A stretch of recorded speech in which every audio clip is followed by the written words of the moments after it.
All right, a quick recap for those of you who just showed up today. When you know yourselves, then you will be known, and you will understand that you are children of the living Father. If you do not know yourselves, then you live in poverty, and you are that poverty. Know thyself being the ultra simple philosophical takeaway of Logia 3, right? But how does one reconcile the non-dualistic philosophy in our Western minds? Who can offer us guidance, or at least fill in the gaps and frame it in terms that we can understand? Meister Eckhart is the OG of waxing philosophic in a church setting. Bro had a whole prayer literally designed to instruct us how to empty ourselves out before God. It's a lovely outlook. It's one we should all learn to look through and understand. So if you'd like to understand, then rock with me as we take that journey within. Let's go.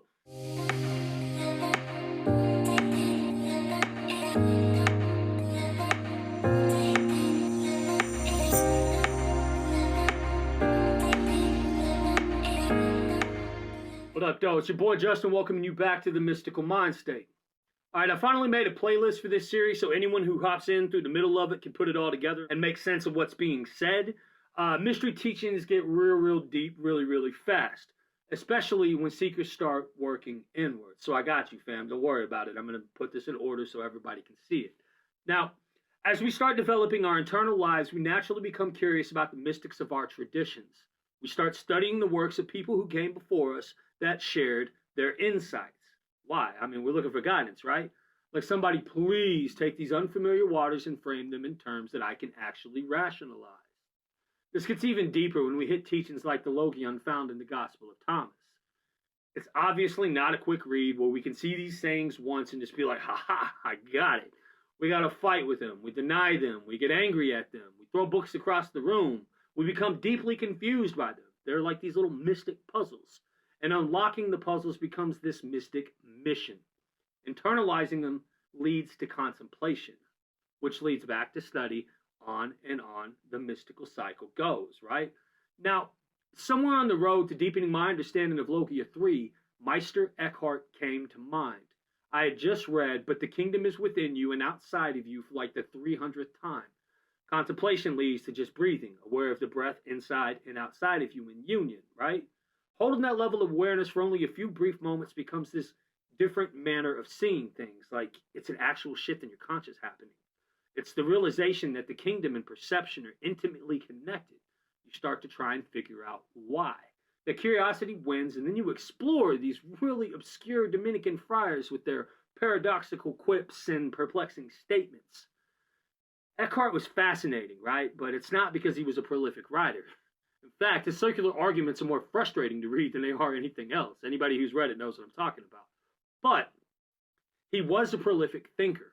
He challenged people to think for themselves, and not just think, but to dig deep into the depths of their being and feel what they thought.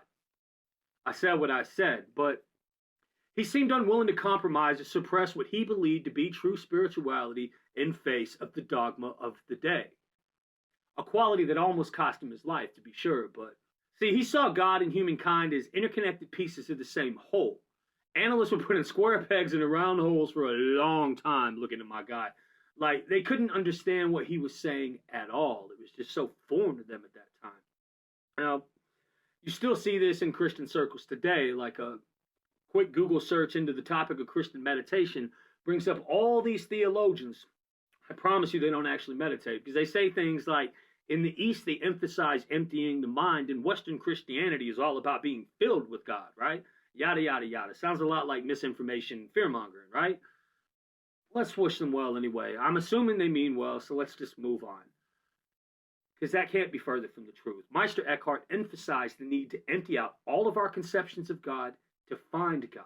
He had prayers that literally started out by saying, I pray to God to rid myself of God. If I myself were not, God would not be either. And if I were not, God would not be God. God is within, we are without. He saw us as creature, vessels filled with light and love of Creator, or God, being wrapped up in a display of cosmic union. He believed God rests in the silent middle of our souls, behind all of our thoughts and impressions of the world around us.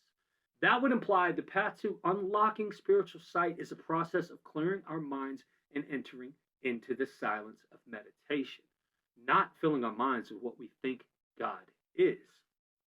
See, it's our silent souls resting in the silence that knows God, not our internal chatter or our personalities or any of that. Eckhart would say, as long as you mind yourself or anything at all, you know no more of God than my mouth knows of color or my eyes knows of taste. So little do you know or discern what God is. Bruh, who hurt you? I jest, but essentially, if a person desires to be filled with God, then they must empty themselves out completely. Somewhere deep within the soul, beyond anything like the reality we create for ourselves, lies something unified and completely whole unto itself that holds us all. So long as the mind stays busy with all of its activity, and that includes our concepts of deity, it remains unable to experience that union. If we could just move beyond our limited interpretations of the world and be silent, we can experience our true selves sitting in quiet observation. Put simply, everything we perceive materializing inside and outside of us is what scriptures calls the world, right? The entire sphere of phenomenon in our lives and all of its action is that which is experienced. It's where we interact and develop the characters that we play in society. Call it ego if you want, but it's a necessary aspect of our existence. No ego, no experiencer experiencing anything either. Eckhart continues his prayer by saying, the eye through which I see God and the eye through which God sees me is the same eye. He is he because he is not he. This cannot be understood by the outer man, only the inner man. This takes us back to the lamp of the body. The eye is the lamp of the body. That which illuminates conscious awareness within you is that which brings your consciousness into being. You see what I'm saying here? Like it sounds philosophical, but sometimes they swim in the same channels. Now, any meditators discovered this sensation within themselves. As they sit in meditation, watching their thoughts go by without being caught up in them, they realize that still, small, silent observer within. One that continues to observe whether our attention is there or not. Like, think about why we breathe without actually having to think about it. Try chasing that sense of awareness a bit. You quickly discover there is no end to its observation. It just keeps going and going and getting deeper and deeper. Well, that's because that which you were looking for is the one who was looking, right? Only the silent observer deep within the self can awaken to this truth. So Meister feeds us little breadcrumbs and says, find the one desire behind all desires. Unfortunately, that sounds a lot like the question of all questions, right? Why are we? Back to the who, what, when, how, where of existence. It's unanswerable in scientific terms as of today. So we bring up this epiphenomenon of matter forming or whatever, like they say that we come from. Now, I'm really comforted by that and will gladly accept the mystery. At the end of the day, to say it just is and saying God is aren't exactly different answers. Let me put it in perspective for you. If I put a bowl of chili in front of 20 people and asked them to describe it, we'd probably get 20 different answers at least. The color and texture of the bowl would matter to some in the group. Texans would ask if it had beans in it. Someone north of the Red River would get offended and swear chili with beans isn't just bean soup. Savvy chili historians would probably cite the country of origin that the ladies who created the dish came from and call it chili con carne. The Texan may become outraged that his beloved state dish could be a foreign whatever, and nationalism would ensue the room before we ever locked down what the contents of the chili are in any realistic terms. Just look at any internet forum ever with the hot button issue, and you can deepen your own understanding of that. We don't really need to get into it here. It's just a good analogy. Obviously, this doesn't bring us closer to finding the desire behind all desires either, does it? Divine expression is the only expression there is, but what exactly is it that it desires? Is it to know? Is it to experience? I mean, that's definitely what connects the observer and the observed, but where does that leave us? Seeking the depths of our being, apparently. And that's great, but at some point we have to just learn to enjoy the mystery of being and just ride along in the process. We can study the entire cosmos looking for answers. We can unravel the mathematics of existence and never find God written in the stars. Or we could take guys like Eckhart to heart. God is at home. It is we who have gone out for a walk. Gone out for a walk. Even after he told us it can't be understood by the outer being, he iterates why this is an inward process. I guess it's for those of us that didn't hear him twice the first time, right? But his prayer closes with, through nothing, I became what I am. Only the hand that erases can write the true thing. At some point, I'll dive into Genesis and discuss Tohu Wabohu, which is precisely what this infinite nothingness of limitless potential that all life arises from is, but Eckhart definitely saw it for what it was and gave us a very simple explanation of the great I am that gives rise to the I sense within. The silent observer is the eye of our consciousness, Yeshua called the lamp of the body. All of this alludes to a deeper truth. Only the hand that erases can write the true thing. Consciousness arises from somewhere beyond us. We can't quantify it or describe its origin. It's an enigma. That's exactly what Meister Eckhart is getting at. Only the hand that erases can write the true thing.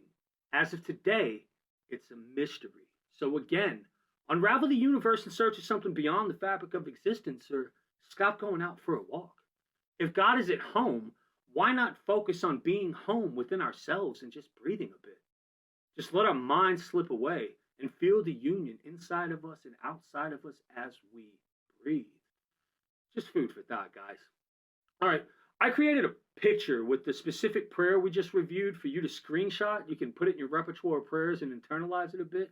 Eckhart's got gold, my guy. And the next time we'll dive a little bit deeper into Eckhart's teachings and discuss the methods of pouring out the creature. We'll get a little deeper into the mysteries along the way. In the meantime, keep breathing in light and living in love. One. Yo, I want to take a moment to genuinely thank you for taking an interest in spiritual growth. There's no greater honor a teacher can receive than watching other people learning how to live in love. If each one can teach one, they can reach another and another. And before you know it, love becomes the mode and the entire planet is a more compassionate place. Now, we're community people, so pull up your browsers, search mysticalmindstate.com for more resources.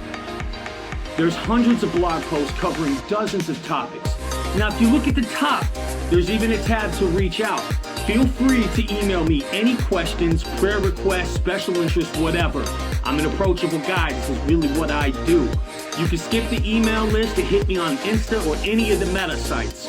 I'm also on Tumblr under the name Brother Hermes. There's over thousands of posts floating around on that one, and there's a huge community of people that I'm active with. It also has an Ask tab, so if you got something you want to know about, feel free to drop an ask and I'll get to it as quickly as I can. Like this video if we vibe together. Feel free to subscribe and jump in and follow the movement. Enter into the conversation, drop any comments or thoughts below. I'm always open to debate. This is really what I do. I love watching people grow and evolve. I love people finding the divine. You are my reason. Your spiritual growth is my why. So again, thank you for your time. Peace.